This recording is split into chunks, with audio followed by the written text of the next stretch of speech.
Today, I'd like to go through exactly what an ex-boyfriend is thinking during every single day of a no contact rule. A few stipulations, though.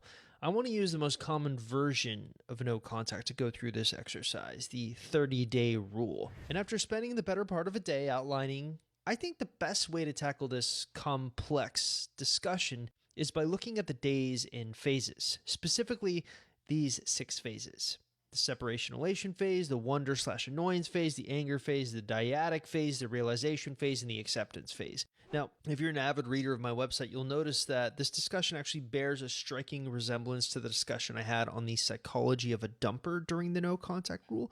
And as I was writing out the notes for this, I kind of wrote them in a way so that that discussion can be used simultaneously to complement this discussion. Though this discussion, I guess, is far more interested in the actual thoughts an ex is going to have when the no contact rule is being done on them. But enough chit chat, let's begin. So the first phase is really going to encompass days 1 through 5. So you've started the no contact rule, it's been 5 days, and I call this the separation elation phase. And the biggest misconception that people tend to have about the no contact rule is that by enacting it, an ex will sort of suddenly grow interested and anxious and blow up their phone trying to reconcile.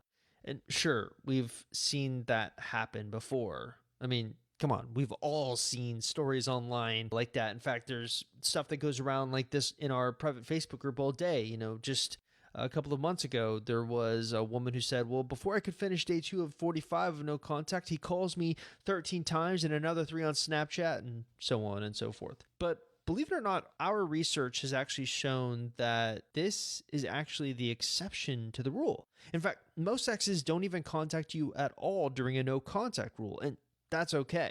Instead, what's more likely to happen is what I've coined the separation elation phase. Now, this is taken directly from an attachment style website called Free to Attach. Specifically, this website really looks at attachment style research for avoidance.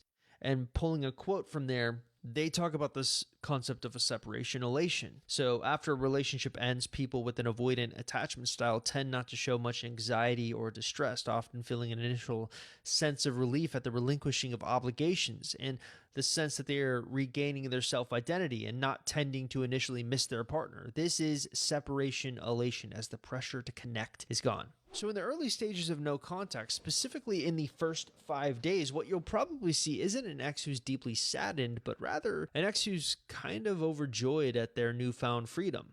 So here are some of the common behaviors that you can expect your ex to exhibit on the first 5 days of the no contact rule.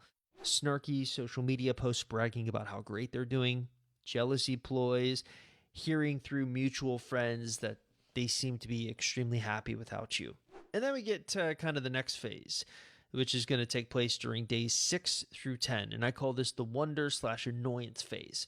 So the next 5 days is where the magic of the no contact rule can truly begin to take effect. So the first 5 days, your ex is out partying. They're having fun, talking nonstop about how great the breakup has been for them. This is where that changes though, right? Well, no, not exactly. A complete 180 like that takes a lot longer to occur. But this second phase is really where 2 things are going to happen. The first thing is your ex is going to start to wonder why you haven't reached out to them yet. The second thing is that they're going to grow annoyed at the fact that they may have had you pegged incorrectly.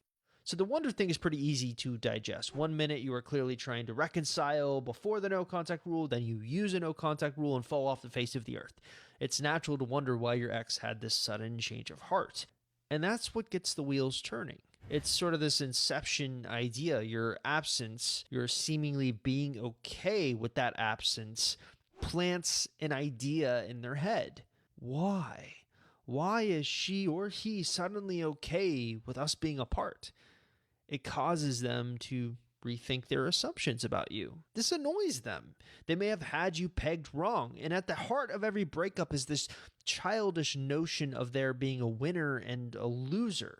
Any guy who goes through separation elation is going to feel like a winner, right? Well, your silence brings that into question. And it's annoying, especially when something that you wholeheartedly believe turns out not to be so true. So common behaviors to expect in days 6 through 10. a slowdown on their bragging about their life. The separation elation is kind of like this mini honeymoon period, and snarky comments about you to mutual friends. I think that will still occur. The next phase is pretty simple. It's called the anger phase and will take place during days 11 through 15. Now, recently, my wife and I, we've been watching this show called Master Chef. Words I never thought I'd mutter in a million years. Yep, I got sucked into a stupid cooking show. Anyways, one of the things that they have these competitors doing on the show is they divide them up into teams to see how they can work in a group. And inevitably, in a fast-paced competition, tempers are going to flare. And there's always that one guy or gal who messes something up, grows angry, and finds it easier to start blaming other people instead of taking ownership for the mistakes they may have been responsible for.